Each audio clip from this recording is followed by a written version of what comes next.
This program is presented by Birch Gold Group, the precious metal IRA specialists.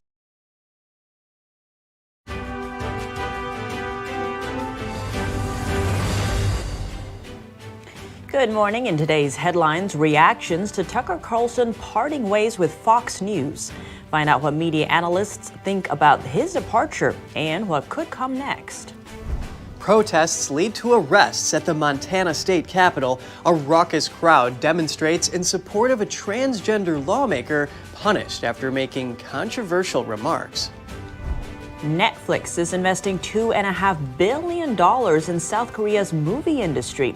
But that's not all President Yoon's getting from his U.S. visit this week. Find out what our guest has to say about the renewal of a 70-year-old bond of friendship. And the fentanyl crisis in California. Governor Newsom is calling in the National Guard. We hear from an addiction recovery advocate.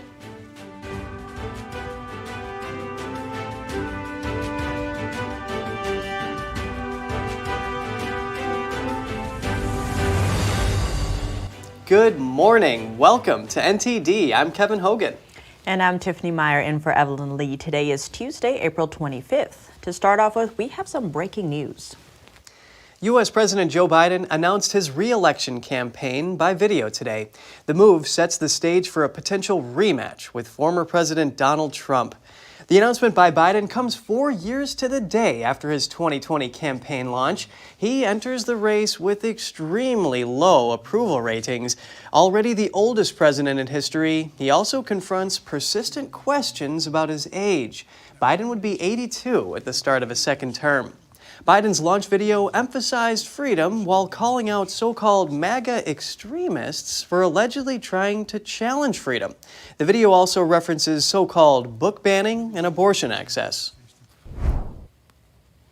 Next, we look at the big shakeup in media yesterday. Fox News announced Tucker Carlson is parting ways, and CNN host Don Lemon was fired. The departures took many by surprise. NTD's Jeremy Sandberg brings us more reactions from media analysts. It's not yet clear why Fox and Carlson parted ways. The Washington Post cited anonymous sources saying Fox CEO Lachlan Murdoch and Fox News CEO Suzanne Scott decided to fire him Friday night. The LA Times reported the call came from Fox owner Rupert Murdoch with input from company officials. I think Tucker Carlson was, had become a liability to the company, a financial liability, obviously. Carlson's executive producer, Justin Wells, is also out. If you think about Tucker Carlson and Fox News as a couple, they seemed really solid. Like nobody anticipated this. None of the media reporters that I talked to on a regular basis knew this was coming. They all found out at exactly the same time. And that is what makes it so much of a shock. I will say that it is shocking. But Fox has done this before. Fox fired former news anchor Bill O'Reilly in 2017. That was over sexual harassment allegations. The network didn't miss a beat. Carlson was moved up into the primetime slot. Some industry analysts speculate he could choose to monetize his personal brand through social media or his own platform. The traditional news organizations aren't the only way to reach a mass public anymore. I don't think we've certainly heard the last of him. There are a few places that he could land. Maybe Donald Trump, maybe Truth Social will start a digital video channel of some kind. Others aren't so sure that would be the best move for the popular host. When Donald Trump left Twitter and went to Truth Social, his audience did not follow him, right? Truth Social is a minuscule amount of the people that he was speaking to on Twitter. Newsmax does not have nearly the distribution that Fox News has. So it would be impossible for them to get the type of audience that Fox News has amassed. I think a lot of examples of somebody trying to do this and failing. Now, I would suspect that he might try to build on this sort of triumvirate of books and podcasts and, something that's more of a subscription base that goes to him without a news organization around it and monetize his personal brand. We'll be back on Monday. In the meantime, have the best weekend with the ones that you love, and we'll see you then.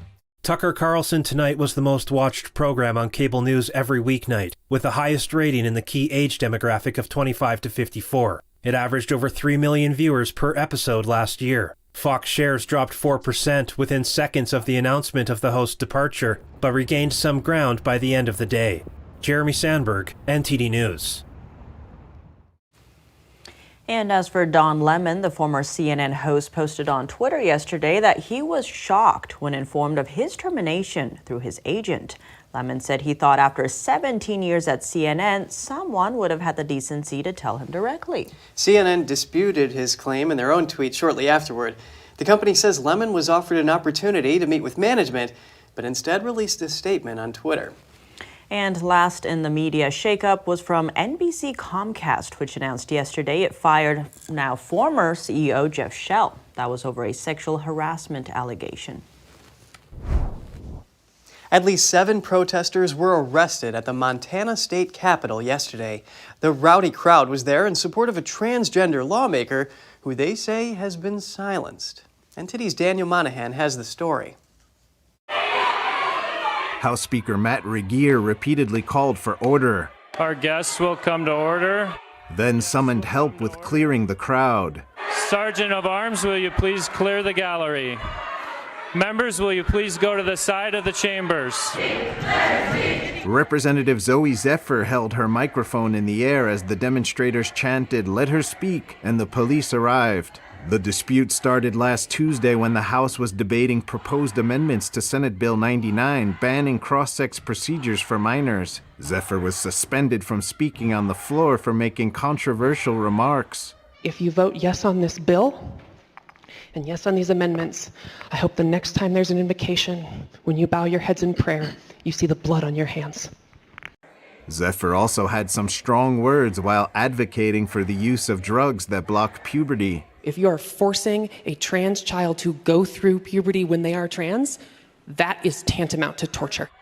Senate Bill 99 and the amendments passed, but House Speaker Regier cited the comments by Zephyr as a breach of decorum. He says Zephyr must issue an apology before being recognized again. Zephyr has not apologized and since then has not been recognized to speak during floor debates. Montana resident Katie Spence disagrees with Regier's decision. I cannot abide by this.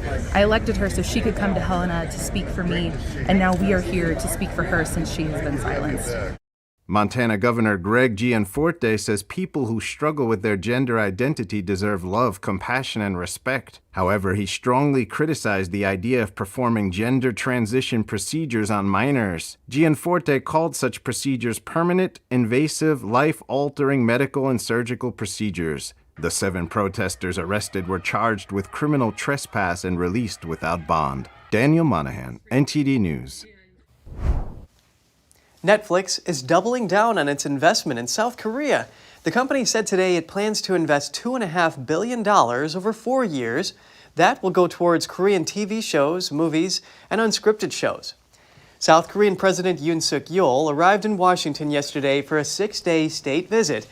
He met with Netflix co-CEO Ted Sarandos. President Yoon welcomed the investment as a major opportunity for South Korea's content industry and Netflix. Netflix says 4 out of 10 most watched non-English TV shows are Korean. South Korea's entertainment industry has seen a global boom in recent years and is referred to as the Korean Wave, or Hallyu. South Korean survival drama Squid Game remains Netflix's most watched series of all time. Meeting with industry people is only the warm-up of President Yoon's trip to the U.S. Topics in the spotlight are Taiwan, Ukraine, and nuclear deterrence. He's set to meet with President Biden amid rising tensions from both China and North Korea. Here to help break down what's at stake in this partnership is Grant Newsham, retired Marine colonel and author of When China Attacks. Grant Newsham, thank you so much for joining us. Good to have you on the show. Oh, glad to be here. So South Korea's president is actually going to be in the U.S. this week. He's going to be stopping at the Korean War Monument and also a summit with President Biden later this week. What can we expect out of this U.S. trip? Well, it's going to at least solidify the relationship between the Biden administration and Yoon's conservative administration. And this really is, it's significant, especially if you look back a couple of years when a leftist, very far leftist administration was in charge in South Korea. And the relationship between the US and Korea was very cold. In fact, that administration in Korea was more pro-North Korea and pro-China than it is pro-US. So it's quite a relief for the United States to have a sort of a better administration in Seoul. And I think the Americans will go all out to show just how much they value the relationship, and also try to send President Yoon back with some benefits, particularly on the trade front. And on that note, it seems, this trip comes on the heels of Yoon's recent interview with Reuters, where he was talking about Taiwan. And he said the Taiwan issue is not simply an issue between China and Taiwan, but like the issue of North Korea, it is a global issue. And Beijing was quite irked by that. They see Taiwan as an internal affair matter. So what do you make of his statement here? Well, he's sticking his neck out. China was furious, as they always are, when anyone suggests that that China might be delimited or restrained in any way in its dealings with Taiwan. They would have liked Yoon to have either said he agreed with China or to else keep his mouth shut. He did not, and that took some nerve for him to do it. So China is not going to be happy, but from the American perspective, it's very useful, important to have the South Koreans on America's side. And this is something that Yoon offers. And by side, I don't mean saying, okay, what do you need our army to do? What do you need our military to do? But rather just being supportive of the United States, aligned with us politically, and helping out where they possibly can. And China it's a huge threat, even more to South Korea than it is to us, geography being what it is. But South Korea offers some very useful things, particularly in armaments manufacturing, which can be very useful in helping us restock our arsenals. And there's some talk even of South Korea helping out Ukraine with some actual military hardware and ammunition. So we'll see where this goes. And Grant, expanding on that, there are reports that during this summit and this trip to the U.S. and South Korea are set to increase their nuclear deterrence. That's in the face of North Korea and China's rising nuclear arms. So how do you read that deterrence? Well, ultimately, it depends on American nuclear weapons being used to defend South Korea if necessary. And that, of course, is, in large part, it's a promise, and you have to weigh how much one can rely on another country's promises. But also, does matter where we have nuclear weapons stored and how we're able to use them as well, particularly as North Korea's nuclear capabilities and delivery systems just get better and better, and not to mention what China's got. So the South Koreans are, however, it's said, thinking about nuclear weapons of their own. And that's, I would say it's a natural thing. Anytime a country relies on another country to backstop its defense to this extent, you always wonder and whether or not you should have sort of something in reserve just in case. And it does seem as though there's a fair amount of popular support in South Korea for developing South Korean nuclear weapons. Grant Newsham, thank you so much for your time. Well, thank you very much for having me. And Kevin, the Philippine President Ferdinand Marcos Jr. is also set to meet with President Biden next week. It will be his second trip to the U.S. as president. Marcos says he plans to bring up a slew of matters aside from military treaties during the talks.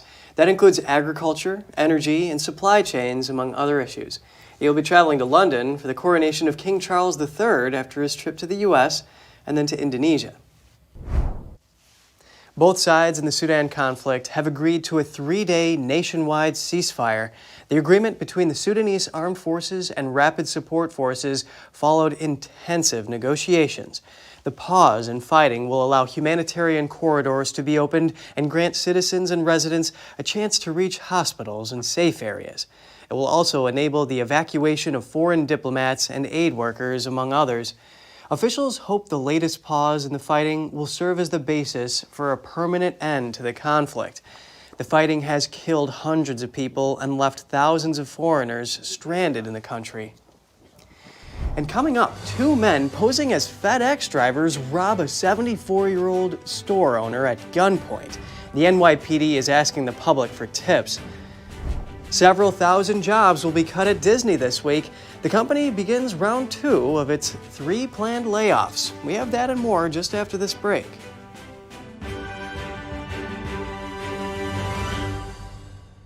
This is Stephen K. Bannon. I urge you to protect your savings from inflation by diversifying into a physical gold IRA from Birch Gold Group. Simply text the word NTD to 989898 and you'll get a free info kit on gold IRAs explaining everything. I am blind, but I need not see. I know this road is there for me. If I'm really free. Did you know ESG is impacting every part of your life? From rising gas prices to global food shortages to out-of-control inflation, even losing your freedom of speech and being censored on the internet. It's all being driven by ESG ideology. Who's in control? What can you do about it? Find out in The Shadow State, the first documentary exposing ESG. The ESG movement of governments and corporations operates in the shadows. Only the light of truth can expose it. Watch The Shadow State documentary, streaming now.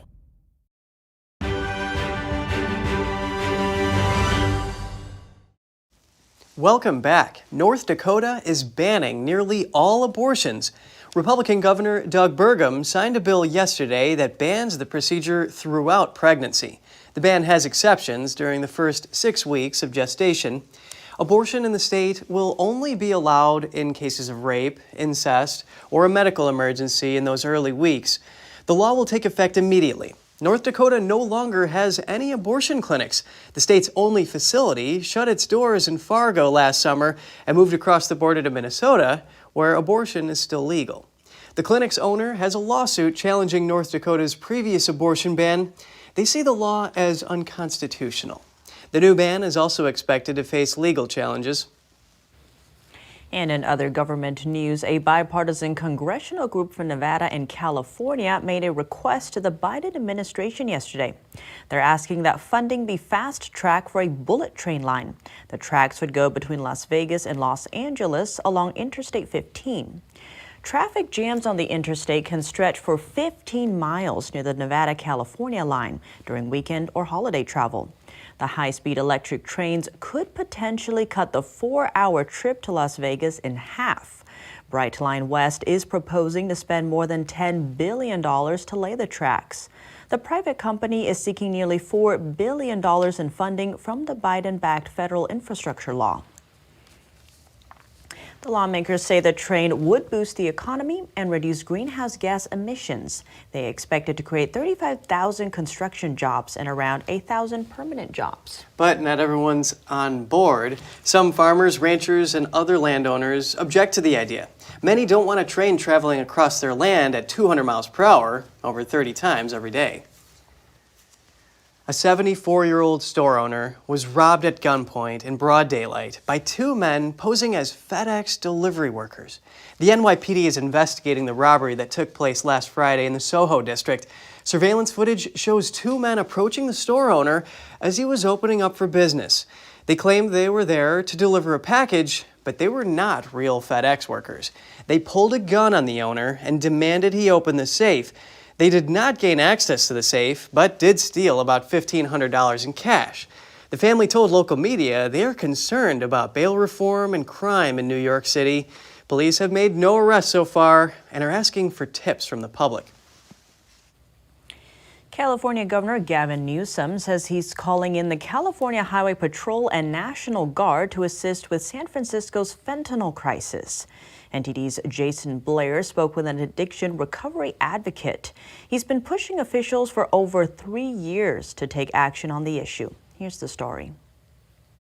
California Governor Gavin Newsom made a surprise visit to San Francisco on Friday.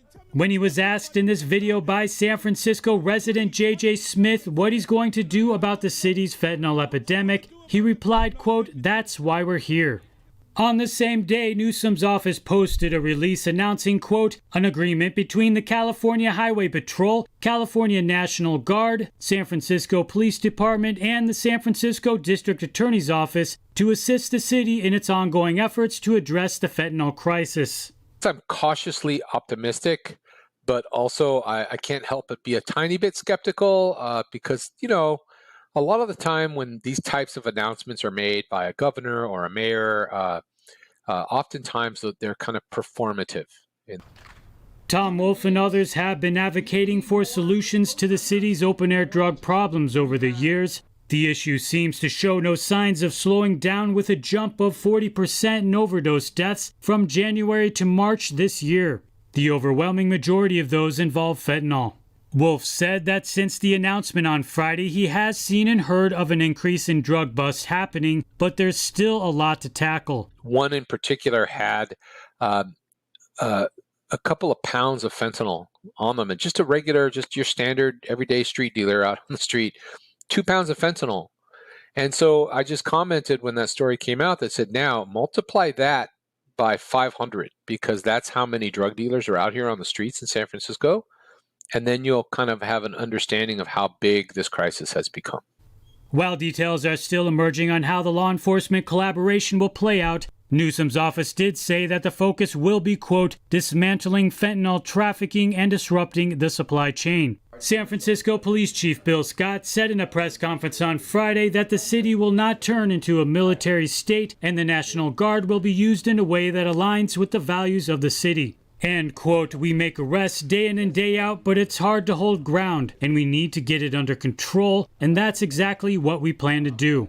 Jason Blair, NTD News, San Francisco. Disney says it's laying off several thousand workers across the company this week in a cost-cutting move. The cuts affect its parks, entertainment division, and experiences and products division, as well as ESPN. This is the second of 3 waves of layoffs for a total elimination of 7,000 jobs. That's about 3% of Disney's global workforce. Chief Executive Bob Iger says the goal is to save $5.5 billion in costs. He says shareholders should start receiving dividend payments in February after a pandemic suspension. First Republic Bank expects to cut its workforce by up to 25% this quarter. The layoff announcement comes as the bank reported its total deposits fell 41% in the first quarter. That came even after a group of large banks stepped in with $30 billion to prevent the regional lender from failing. Without that cash infusion, deposits would have fallen by over 50%.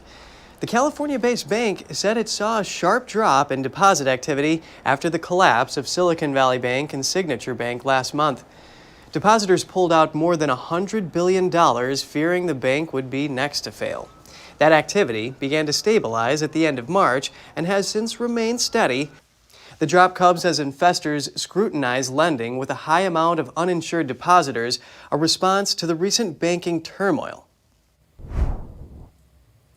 The avian flu is wreaking havoc in Chile. Up to 1 million chickens have been buried in the country, and egg prices are going through the roof. Local reports say the price of eggs has risen 35% over the last year. The upswing in egg prices has also been observed globally. Chile has reported cases of the H5N1 bird flu since late last year in wild animals. Recent cases in industrial farms caused the government to hold poultry exports. Industrial cases have also been detected in Argentina. However, Brazil, which is the world's largest exporter of poultry, remains free of the contagion. Chilean health authorities noted the virus can be transmitted from birds or marine mammals to humans, but there is no known human-to-human transmission. Coming up, we've got a peek at what Chef Edward Lee is cooking up for tomorrow's White House state dinner. The Bidens will welcome the South Korean president and his wife.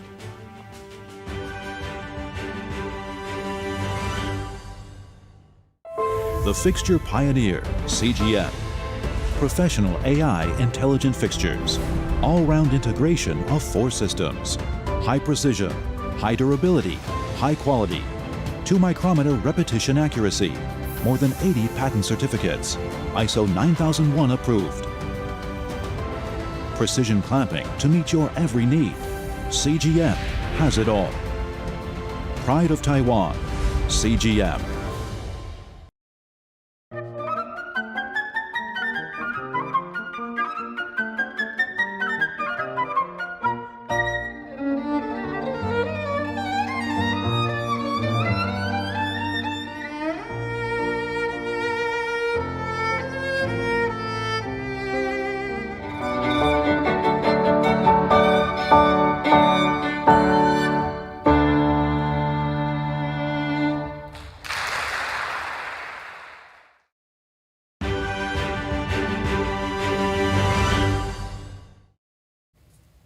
Welcome back. Korean-American chef Edward Lee has unveiled the dinner menu for tomorrow's White House State Dinner.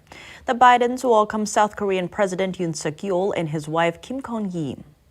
Guests will start out with crab cakes and a yellow squash soup. The main course features braised beef short ribs with butter bean grits, sorghum glazed carrots, and pine nuts.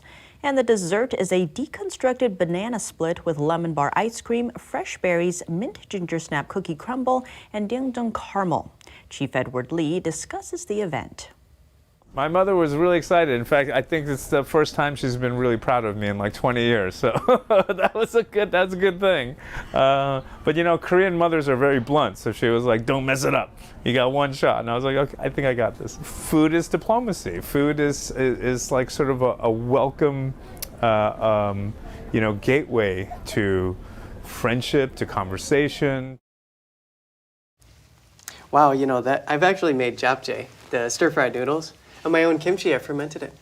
Wow. Yeah, You'll have to show me sometime. Yeah, they say you can even bury it. I didn't do that, but it was really fermented. Amazing.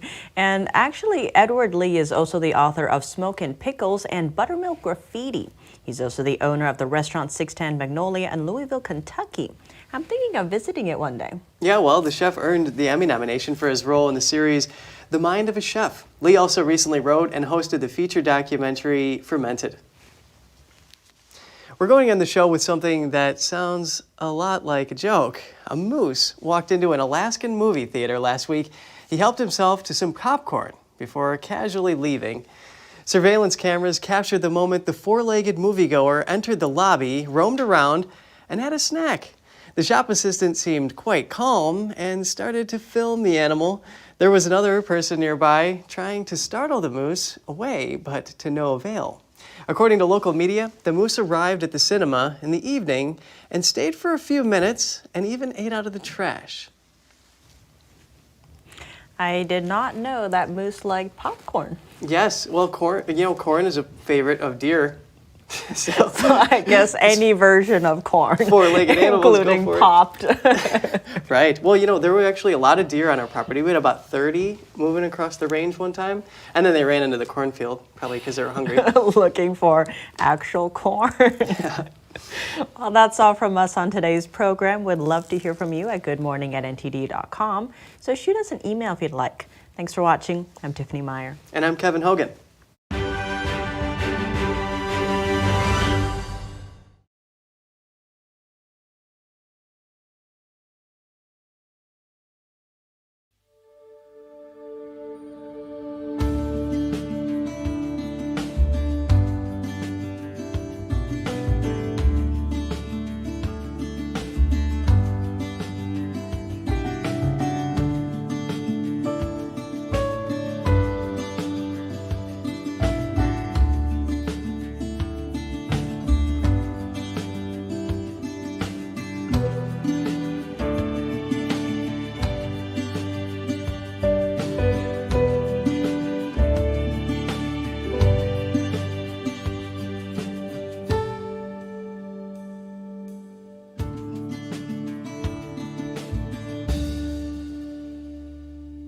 Thanks for watching us on YouTube. Did you know YouTube only keeps selective videos on its platform? So if you want to make sure you get the full picture, just subscribe to our newsletter. Go to newsletter.ntd.com and sign up. It's free.